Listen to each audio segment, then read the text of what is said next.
Hello guys, welcome to my YouTube channel. നമ്മളിപ്പോൾ പറഞ്ഞുകൊണ്ടിരിക്കുന്ന വിഷയം സ്ട്രോക്ക് ആണ്. സ്ട്രോക്കിന്റെ ഗൗരവം നിങ്ങൾക്ക് ഏകദേശം ഒരു ധാരണ ആയിട്ടുണ്ടാവും. ഞാൻ കൂടുതൽ സംസാരിക്കുന്നില്ല. സാറ് പറയുന്ന ഓരോ കാര്യങ്ങളും പ്രത്യേകം ശ്രദ്ധിക്കുക. വിലപ്പെട്ട, വളരെ വിലപ്പെട്ട ഒരു നിർദ്ദേശവും അഭിപ്രായങ്ങളും മാർഗവുമാണ് നിങ്ങൾക്ക് വെറുതെ ഇരുന്നു കൊണ്ട് കിട്ടുന്നത്. നമുക്ക് ഇങ്ങനത്തെയുള്ള കാര്യങ്ങൾ നമ്മൾ അറിഞ്ഞിരിക്കൽ അത്യാവശ്യമാണ്. സാറ് തന്നെ പറയുന്നത് വളരെ കൃത്യമായിട്ട് കേൾക്കാൻ വേണ്ടി ശ്രമിക്കുക. ജീവിതത്തിൽ ഇന്നില്ലെങ്കിൽ നാളെ, നമുക്കില്ലെങ്കിൽ നമ്മുടെ സഹോദരന്മാർക്കോ കുടുംബത്തിനോ ആർക്കെങ്കിലും ഇത് ആവശ്യം വരാതെ നിൽക്കുകയില്ല. നിർബന്ധമായിട്ടും ഇത് കേൾക്കുക, മനസ്സിലാക്കുക. അല്ലെങ്കിൽ ആഴ്ചയിൽ 5 ദിവസമെങ്കിലും നടക്കുക. പിന്നെ ഹൃദ്രോഗമുണ്ടെങ്കിൽ വളരെ വേഗം അതിനെ കണ്ടുപിടിച്ച് അതിന് ട്രീറ്റ്മെന്റ് എടുക്കണം. ഹൃദയമിടിപ്പിന്റെ അസുഖങ്ങൾ, വാൽവിന്റെ അസുഖങ്ങളെല്ലാം സ്ട്രോക്കിന് കാരണമായിരിക്കും. കൂടുതൽ റിലാക്സേഷൻ, ആളുകളുടെ ടെൻഷൻ നിറഞ്ഞ ജീവിതമാണല്ലോ നമ്മൾ. ടെൻഷൻ കുറയ്ക്കാൻ വേണ്ടി റിലാക്സേഷൻ ടെക്നിക്സ് ഒക്കെ ചെയ്യുന്നത് നല്ലതായിരിക്കും. യോഗ, ധ്യാനം എന്നൊക്കെ. പിന്നെ ഫാമിലി ആയിട്ട് ധാരാളം സമയം സ്പെൻഡ് ചെയ്യുക. അപ്പൊ നമ്മൾ കാമാകും. അങ്ങനെ ഈ കാര്യങ്ങളെല്ലാം ചെയ്തുകൊണ്ട് 90% സ്ട്രോക്കിനെയും പ്രിവെന്റ് ചെയ്യാൻ പറ്റും. അടുത്തതായി ഇതിന്റെ ട്രീറ്റ്മെന്റ് ഒരു കാലത്ത് വലിയ ട്രീറ്റ്മെന്റ് ഒന്നും ഇല്ലായിരുന്നു. ഇപ്പൊ വളരെ ഇഫക്റ്റീവ് ആയിട്ടുള്ള ട്രീറ്റ്മെന്റ്സ് ഒക്കെ ഉണ്ട്.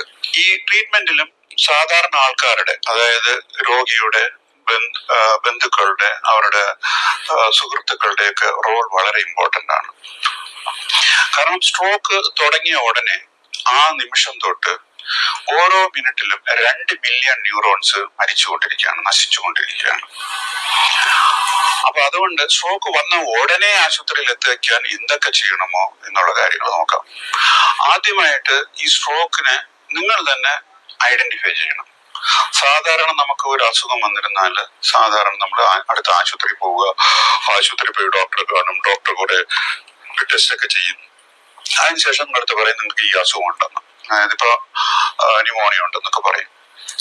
പക്ഷെ ഇവിടെ അങ്ങനെ ഒരു അടുത്ത് പോയി ചോദിച്ച് എന്താണെന്നുള്ളത് ചോദിക്കാനുള്ള സമയമില്ല. കാര്യം millions of neurons are die, അങ്ങനെ മരിച്ചുകൊണ്ടിരിക്കുകയാണ്. അപ്പൊ ഈ ആദ്യത്തെ സ്റ്റെപ്പ് ഡയഗ്നോസ് ചെയ്യുന്നത് നിങ്ങൾ തന്നെ ആയിരിക്കണം. ഈ സ്ട്രോക്ക് ഞാൻ ഡയഗ്നോസ് ചെയ്യുന്നത് വലിയ കാര്യമല്ലേ എന്ന് വിചാരിക്കേണ്ട ആവശ്യമില്ല. നിങ്ങൾ തന്നെ ഡയഗ്നോസ് ചെയ്യുന്ന രോഗങ്ങളുണ്ട്. ഫോർ എക്സാമ്പിൾ, ഹാർട്ട് അറ്റാക്ക് വന്നിരുന്നാൽ നിങ്ങൾ തന്നെയാണ് ഡയഗ്നോസ് ചെയ്യുന്നത്. ആരെങ്കിലും നെഞ്ചിൽ കൈവച്ച് വേദന ഉണ്ട് എന്ന് പറഞ്ഞ ഉടനെ നിങ്ങൾ ഹാർട്ട് അറ്റാക്ക് എന്ന് വിചാരിക്കുന്നു, ഉടനെ പേഷ്യന്റ് ആശുപത്രി കൊണ്ടുപോകുന്നു. അപ്പം അവിടെ ചെന്നതിന് ശേഷം ചിലപ്പോൾ ഹാർട്ട് അറ്റാക്ക് അല്ലായിരിക്കും, പക്ഷെ നിങ്ങൾ ഹാർട്ട് അറ്റാക്ക് എന്ന് ഡയഗ്നോസ് ചെയ്ത് കഴിഞ്ഞു. അതുപോലെ തന്നെ സ്ട്രോക്കിനും, പക്ഷെ അൺഫോർച്ചുനേറ്റ്ലി സ്ട്രോക്കിന് വേദനയില്ല. സ്ട്രോക്കിന് വളരെ സബ്റ്റിലായിട്ട് ചെറിയ സൈൻസ് ആണുള്ളത്. അതെന്തൊക്കെയാണെന്ന് ഞങ്ങൾക്ക് പറയാം. ഈ എന്തൊക്കെയാണെന്നുള്ളത് എല്ലാവരും അറിഞ്ഞിരിക്കണം. അറിയാമെന്നുള്ളവർ അറിയാത്തവരെ പഠിപ്പിക്കണം. എന്റെ അഭിപ്രായത്തില് സ്കൂളില്, കോളേജസിലെ. ഹലോ ഗൈസ്, അപ്പോൾ നമ്മൾ ഡോക്ടർ പറയുന്ന ഓരോ കാര്യങ്ങളും വളരെ ഗൗരവത്തോടു കൂടി തന്നെ നമ്മൾ മനസ്സിലാക്കണം. എന്താന്ന് വെച്ചാൽ, സാറ് പറയുന്നത് സ്കൂൾ തലത്തിൽ മുതൽ തന്നെ ഇത് പഠിപ്പിക്കണം എന്നാ, കുട്ടികൾ അറിയണം. അപ്പൊ ഇതിന്റെ പ്രാധാന്യം എത്രയുണ്ട്, തുടർന്ന് നിങ്ങൾ കേൾക്കുക, മനസ്സിലാവും. കാര്യം അറിഞ്ഞിരിക്കണം. സ്ട്രോക്കിനെ ഐഡന്റിഫൈ ചെയ്യാനായിട്ട് ഒരു ടെസ്റ്റ് ഉണ്ട്. അതിനേക്കാൾ ഫാസ്റ്റ് ടെസ്റ്റ് എന്ന് പറയും. അതിൽ ആദ്യത്തെ ലെറ്റർ എഫ് മീനിങ് മുഖം എന്നാണ്. അപ്പൊ ഒരു പേഷ്യന്റിന്, ഒരാളിന് സ്ട്രോക്ക് വന്നിട്ടുണ്ടെന്ന് തോന്നുകയാണെങ്കിൽ അയാളുടെ മുഖത്ത് നോക്കിയിരുന്നാൽ മുഖത്തിൽ ഒരു കോണൽ കാണാം, ഒരു വശം കോണിപ്പോകുന്ന കാണാം. അല്ലെങ്കിൽ അങ്ങനെയുള്ള സംശയമുള്ള ആൾക്ക് ഒന്ന് ചിരിക്കാനോ പല്ല് കാണിക്കാനോ പറയുക. അപ്പൊ ഒരു വശം മാത്രം അങ്ങനെ കോണിപ്പോകുന്നത് കാണാം. അതങ്ങനെ വരികയാണെങ്കിൽ ആ പേഷ്യന്റ് സ്ട്രോക്ക് വന്നു കഴിഞ്ഞ ഉടനെ ആശുപത്രിയിൽ പോവുക. രണ്ടാമതായിട്ട് ലെറ്റർ എ ആണ്. എ എന്ന് വെച്ചിരുന്നാൽ ആം, അതായത് ഹാൻഡ്, ഒരു ഭാഗം, ഒരു കൈ എടുക്കാൻ പറ്റാതിരിക്കുക. അല്ലെങ്കിൽ അങ്ങനെ വിഷമമുള്ള ഒരാളെടുത്ത് കൈ രണ്ടും ഫ്രണ്ടിലോട്ട് നീട്ടാൻ പറയുക. നീട്ടുമ്പോൾ ഒരു കൈ അറിയാതെ താഴോട്ട് പോവുകയാണ്, താഴോട്ട് വീഴ്ന്നു പോവുകയാണെങ്കിൽ അത് സ്ട്രോക്ക് ആണ്, ഉടനെ ആശുപത്രി കൊണ്ടുപോവുക. മൂന്നാമത്തെ ലെറ്റർ ആണ് എസ്. എസ് എന്ന് പറഞ്ഞിരുന്നാല് സംസാരത്തിന്, സ്പീച്ച്. ആ പേഷ്യന്റ് സംസാരിക്കുമ്പോൾ എന്തെങ്കിലും വൈകല്യം ഉണ്ടോ എന്ന് നോക്കുക. നിങ്ങളുടെ അച്ഛനോ അമ്മയോ ഒക്കെ സംസാരിക്കുമ്പോൾ നിങ്ങൾക്ക് എന്നും സംസാരിക്കുന്നത് നിങ്ങൾക്ക് അറിയാമായിരിക്കുമല്ലോ. ആ സംസാരിക്കുന്നതിൽ എന്തെങ്കിലും വ്യത്യാസമുണ്ടോ, ഇല്ല നിങ്ങൾ പറയുന്നവർക്ക് മനസ്സിലാകാതിരിക്കുന്നു, അങ്ങനെ ഒരു അവ്യക്തത ഉണ്ടെങ്കിൽ അത് സ്ട്രോക്ക് ആയിരിക്കാൻ ചാൻസ് ഉണ്ട്. നാലാമത്തെ ലെറ്റർ ടി. ടി എന്ന് പറഞ്ഞാൽ സമയം. അതായത് ഈ 3 കാര്യങ്ങൾ കണ്ടാൽ മുഖം കോണുകയോ കൈ താഴോട്ട് ഡ്രിഫ്റ്റ് ചെയ്യുന്ന കാണുകയോ സംസാരത്തിന് വ്യത്യാസം വന്നാലോ ഉടനെ പിന്നെ സമയമാണ് ഇമ്പോർട്ടന്റ്, ഉടനെ ആശുപത്രിയിൽ പോവുക. ഏത് ആശുപത്രിയിലാണ് പോകേണ്ടതെന്ന് കറക്റ്റ് ആയിട്ട് അറിഞ്ഞിരിക്കണം. സ്ട്രോക്ക് നമ്മൾ ഐഡന്റിഫൈ ചെയ്തതിനു ശേഷം ഏത് ആശുപത്രിയിൽ പോകാം, ആ ആശുപത്രിയാണോ നല്ലത്, ഇതാണോ നല്ലത് എന്നൊക്കെ ആലോചിച്ച് സമയം കളയാതെ ഈ സ്ട്രോക്ക് സജ്ജമായ സ്ട്രോക്കിനുള്ള ട്രീറ്റ്മെന്റ് എവിടെയാണ് ഉള്ളത് എന്ന് നേരത്തെ അറിഞ്ഞു വെക്കുക. ആ ആശുപത്രിയിൽ ഉടനെ പോവുക. ഇനി ആശുപത്രിയിൽ എത്തിയിരുന്നാല് ഡോക്ടർ ചില ചികിത്സാ രീതികൾ പറഞ്ഞു തരും. അതൊക്കെ നിങ്ങൾ നേരത്തെ അറിഞ്ഞു വെക്കുക. അവിടെ വെച്ച് അത് വേണോ വേണ്ടയോ എന്നൊക്കെ സംസാരിക്കുന്നത്. ഹലോ സുഹൃത്തുക്കളെ, അപ്പൊ ഞാൻ നിങ്ങൾക്ക് ഈ കാണിച്ചു കൊണ്ടിരിക്കുന്നതും നിങ്ങൾ കേട്ടുകൊണ്ടിരിക്കുന്നതും കാര്യം വളരെ ഇമ്പോർട്ടന്റ് ആയി നിങ്ങൾ ഇപ്പൊ മനസ്സിലായിട്ടില്ലേ? ശരി, സാറ് പറയുന്ന ഓരോ കാര്യത്തിനും വില കൽപ്പിക്കണം. എന്താന്ന് വെച്ചാല് ഒരു വീട്ടില് സംഗതി നടക്കുമ്പോൾ എന്തുകൊണ്ടാണ് നമ്മൾക്കൊരു ധാരണ ഉണ്ടായിരിക്കണം, ഇന്ന ഹോസ്പിറ്റലിൽ പോയാൽ ഇന്ന ചികിത്സ നമുക്ക് കിട്ടുന്ന ഒരു ധാരണ പൊതുവെ നമുക്കുണ്ടല്ലോ. ഉദാഹരണമായിട്ട് സാറ് പറഞ്ഞത് നമുക്ക് തന്നെ അത് എന്ത് ചെയ്യാൻ പറ്റണം, ഐഡന്റിഫൈ ചെയ്യാൻ പറ്റണമോ ഇങ്ങനെ ഇത് സ്ട്രോക്ക് എന്താണ് വന്നത് എന്നുള്ളത്. അത് എങ്ങനെയാണ് സാധിക്കുക? അതാ ഞാൻ പറഞ്ഞത്, നമ്മൾ ഡോക്ടർ ആയിട്ട് എല്ലാം പഠിച്ചിട്ട് വേണം നമുക്ക് ഇതൊക്കെ പഠിക്കാൻ എന്നില്ല. ആ ആ രീതിയല്ല ഉള്ളത്. മനുഷ്യൻ എന്നുള്ള നിലക്ക് മനുഷ്യന് വിവരമില്ലോനാണ്. ഏത് കാര്യങ്ങളും പറഞ്ഞാൽ അത് മനസ്സിലാക്കി പ്രവർത്തിക്കാനുള്ള കഴിവുള്ളവനാണ് മനുഷ്യൻ. അതുകൊണ്ട് തന്നെ ഡോക്ടർ എന്താണോ പറയുന്നത് എന്നുള്ളത് ചെറുപ്പം മുതലേ ഈ ഹോസ്പിറ്റലിലായിട്ട് ബന്ധപ്പെട്ട എല്ലാവർക്കും ഒരു ധാരണയുണ്ടല്ലോ.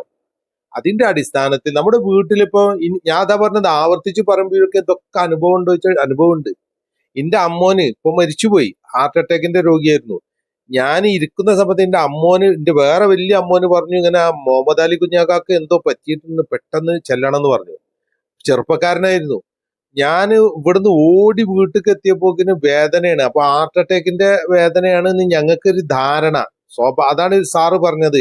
നമ്മളത് ഹാർട്ട് അറ്റാക്ക് ഗ്യാസിൻ്റെതാണെങ്കിലും എന്താണെങ്കിലും നമ്മളത് നെഞ്ഞു പിടിച്ച ഒരാൾ ഇരിക്കുകയാണെങ്കിൽ നമ്മൾ എന്ത് ചെയ്യും, അത് ഹാർട്ട് അറ്റാക്കിനാണ് എന്ന് നമ്മൾ ഉറപ്പിച്ചു കഴിയും. നമുക്കറിയാം. ആ നിലയ്ക്ക് ഞാൻ മിംസ് ഹോസ്പിറ്റലിലേക്കാണ് കൊണ്ടുപോയത്, കോഴിക്കോട്. ഓക്കെ, ആ കോഴിക്കോട് കൊണ്ടുപോയി മിംസ് ഹോസ്പിറ്റലിലേക്ക് കൊണ്ടുപോയി. അപ്പൊ ഡോക്ടർമാർ ചെക്ക് ചെയ്ത്, അപ്പൊ പല ഞരമ്പുകളിലും ബ്ലോക്കാണ്. എക്സ്റേ എടുത്തുകൊണ്ട് കാണിച്ചു തന്നു. അതിൽ പല സ്ഥലത്തുള്ള ഞരമ്പുകളിലാണ് ബ്ലോക്ക്, ചെറുത് 1 2 അല്ല. അപ്പം ഞാൻ ചോദിച്ചു എന്താ ചെയ്യേണ്ടത്. ഞാനാണ് ആംബുലൻസിലാണ് ഇവിടുന്ന് പോണത്. അപ്പം മൂത്തവനായിട്ട് ഞാൻ തന്നെ ഉള്ളൂ, കാരണം മക്കള് ചെറിയ കുട്ടികളാണ്. പിന്നെ എന്റെ വലിയ അമ്മമാരൊക്കെ എത്തിയിട്ട് വേണം.